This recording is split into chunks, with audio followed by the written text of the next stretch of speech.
Hey guys, it's Fox here again with Martial Arts and Philosophy, and today we're going to be discussing moral pluralism.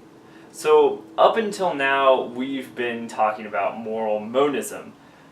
This is the idea that there is one single principle by which all of morality follows. For example, we talked about the categorical imperative, or the principle of utility from Kant's theory, and Mill's and Bentham's theory of utilitarianism, respectively. However, we've also stumbled across the possibility that maybe one single moral principle isn't going to be able to help us make good moral decisions across the board. Perhaps we need more than one. So, this theory, like I said in the last video, runs into a few problems. Unlike the moral monist, the moral pluralist is going to have to explain, given a situation where there are multiple principles are conflicting, which principle it is that is supposed to take precedence over the other one. For example, if we had a moral pluralist system where our moral principles were, I should never lie, and the other principle is, I should never do harm to others, and we come across a situation where we're in the 1940s and a Nazi comes knocking on our door and asks, "Are you hiding any Jews?" And there is indeed a Jewish person upstairs.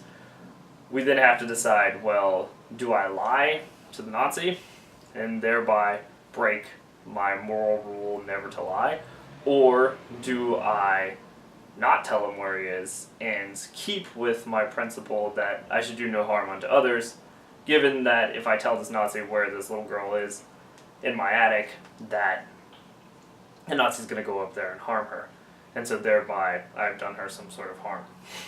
So which principle do we use and why? A moral pluralist is going to have to answer for that. So there are two ways that a moral pluralist can handle this situation. The first is, like we talked in the last video, we might be able to make a hierarchy. For example, say we want to make our first moral principle the categorical imperative, and we say we can never violate that. And our second moral principle is going to be the principle of utility. In this case, they're never going to come into conflict because our primary principle is the categorical imperative. And we can do this because we've argued that if you don't put the categorical imperative as the top principle, you can run into some serious problems, like the evil hospital, for instance, from one of the last videos. The other way of doing this is to say that whenever we come into a conflict with these moral principles, we can use our moral intuition, given the particular situation, to decide what's the correct thing to do. Now, I know what you're thinking. You're like, Fox, we've done all this moral theorizing, and you're just saying that we should use our moral intuition when it comes to making ethical decisions? Why the heck are we doing any of this? And that would be a valid question. So, while the first way of solving the moral pluralist problem seems to be more cut and dry, I don't think the second way of solving it is quite as crazy as it seems right off the bat. And that's because if you think about what we've been doing so far, we've been arguing for different moral theories by testing them against a variety of situations, where we then use our intuition to decide whether we think that's a correct moral principle or not. And so we've therefore been deciding if a given moral principle is correct based off of our carefully considered intuitions.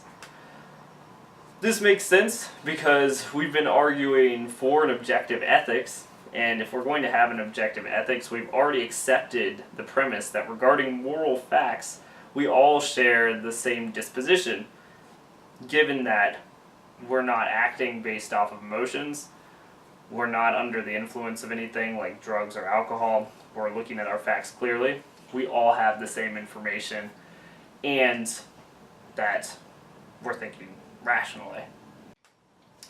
So if we accept this intuitionism then, what have we actually gained from any of this discussion? Well, first, we've eliminated the idea of cultural relativism, or individual subjectivism. In doing that, we no longer have to entertain the idea that just because another person or culture accepts a moral claim, that they're every bit as right as we are, regardless of how heinous it seems to us. That's important because we're not going to be as hazy when it comes to moral decision-making processes. We won't be as halting if somebody's like, well, what about this crazy thing? We won't have to sit there and be like, maybe we should consider that because they're from a different culture, or that's just how they think and that's just as good as how we think. We don't have to deal with that crap anymore. We've taken care of it.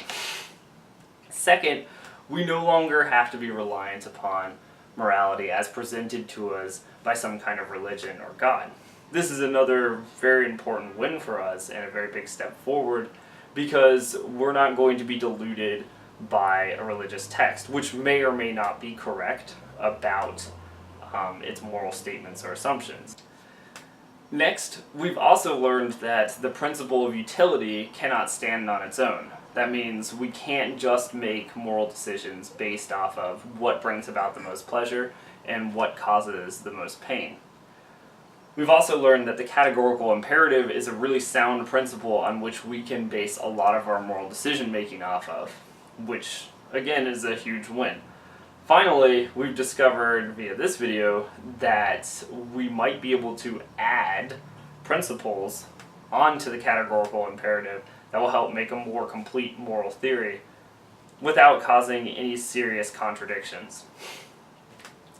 And so those are all big wins. And if you want to know more about any of those subjects that I just went over, all of these discussions have been had in previous videos for those of you that are watching and are new.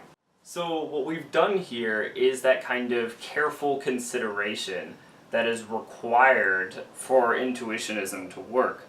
Note that moral intuitionism is not just going with your first hunch or just going with your gut. You can't make an argument based off of, say, tradition. You can't say that, oh, well, this is right because my family's been doing it for thousands of years.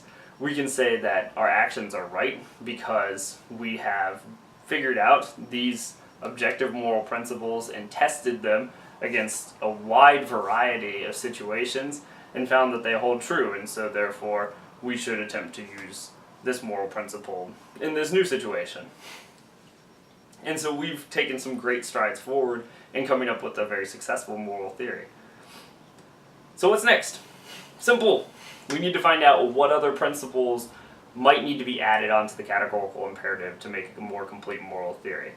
We also need to further examine the usefulness of the principle of utility if we're going to add that as another moral principle to our theory. We also need to further examine the categorical imperative and kind of unpack it and see what it really means to treat people as ends and not just merely as means. So with those goals in mind, I'd like to work together with you guys in order to find the truth. Let's find a good moral theory that's maybe not perfect, but can at least advise us on situations in the future and explain our actions and our intuitions about morality, just like any good theory is wont to do.